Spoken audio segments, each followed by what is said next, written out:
Hi student, Garg knowledge junction में आपका एक बार फिर से स्वागत है। कक्षा 11 में हमने आपको हुक का नियम और प्रत्यास्थता गुणांक के बारे में पिछले वीडियो में बताया था। प्रत्यास्थता गुणांक हुक के नियम से ही आया था। हुक का नियम क्या है?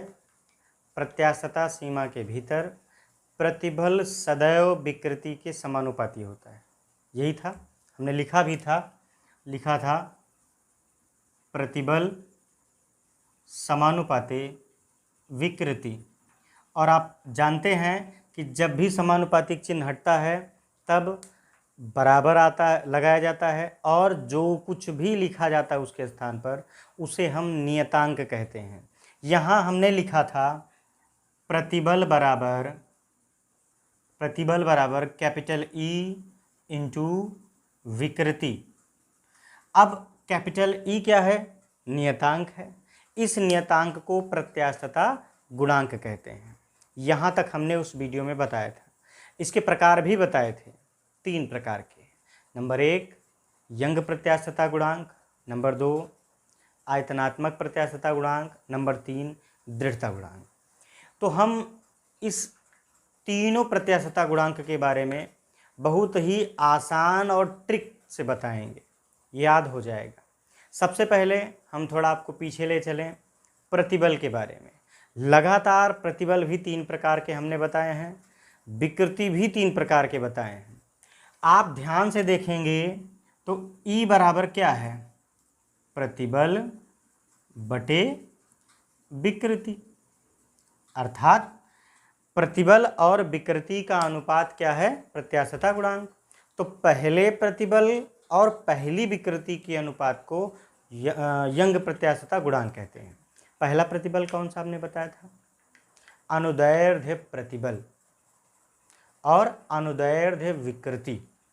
तो पहला प्रतिबल और पहली विकृति के अनुपात को यंग प्रत्यास्थता गुणांक कहते हैं। चलिए अब हम यंग प्रत्यास्थता गुणांक की ओर बढ़ते हैं।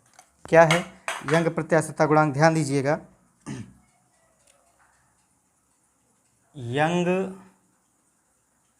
प्रत्यास्थता गुणांक, ठीक, इसको y से डिनोटेट करते हैं, ठीक है।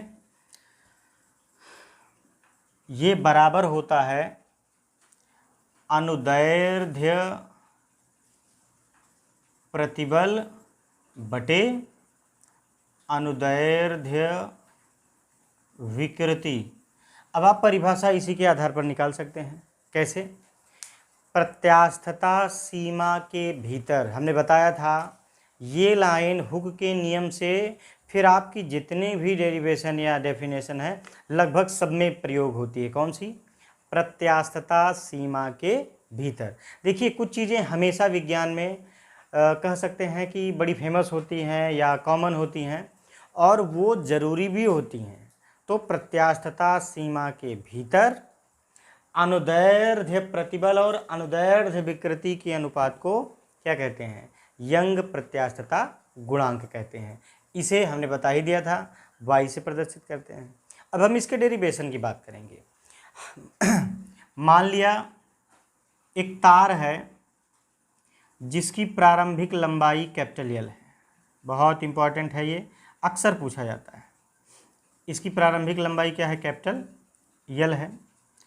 इसकी त्रिज्या जो है स्मॉल r है, और ये एक आधार यस से ऐसे लटका दिया गया है।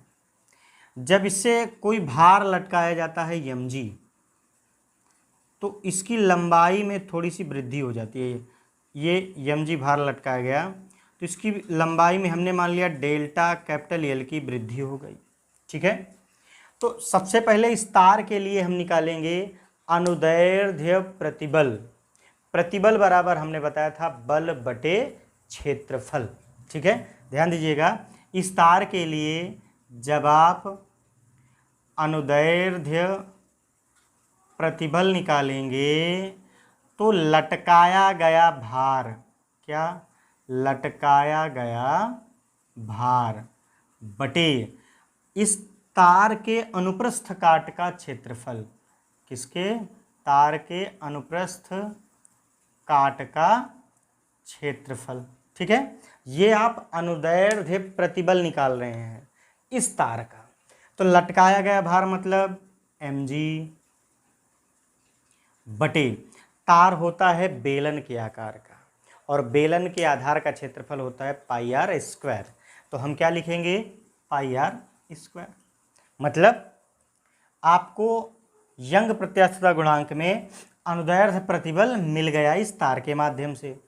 और अगर हम अनुदैर्ध्य विकृति निकालें तो क्या होगा, यहाँ लंबाई में वृद्धि हो रही है, मतलब लंबाई में वृद्धि बटे प्रारंभिक लंबाई।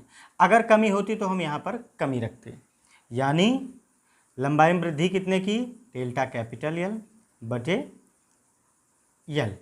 ठीक, अब इन दोनों को हम y के साथ अगर जोड़ दें तो हमको क्या मिल जाएगा, यंग प्रत्यास्थता गुणांक, यानी y बराबर ये अनुदैर्ध्य प्रतिबल मतलब mg by pi are square upon अनुदैर्ध्य विकृति मतलब delta l by capital L.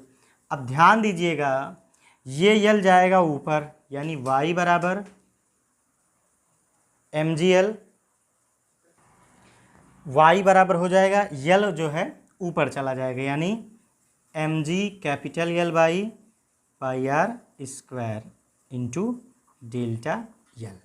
ये आपका यंग प्रत्यास्थता गुणांक हो गया, y बराबर mgl by pi are square delta l. कहाँ से आया, फिर से एक बार देखिए। हम मान लेंगे कोई एक तार है जिसकी प्रारंभिक लंबाई, शुरू वाली लंबाई कैपिटल एल है।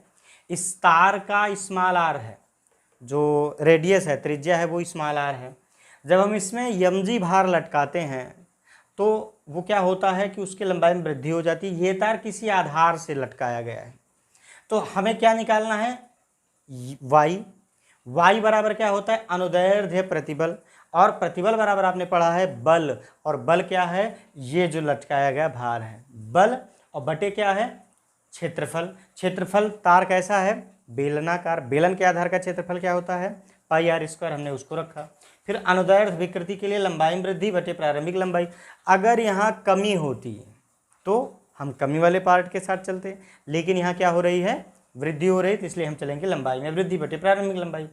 इन दोनों को अगर हम यहाँ रख देंगे मुख्य सूत्र में तो हमको y आ जाएगा, हमने रख दिया, प्राप्त क्या हुआ, y बराबर mgl by pi are square into delta L, L जाएगा ऊपर। एक और बड़ी बात यह है, इसका भी मात्रक और विमीय सूत्र हमें निकालना है। ध्यान देना है, अनुदैर्ध्य प्रतिबल हो या प्रतिबल हो, उसका मात्रक और विमीय सूत्र वही होता है। विकृति हो या अनुदैर्ध्य विकृति हो, उसका भी।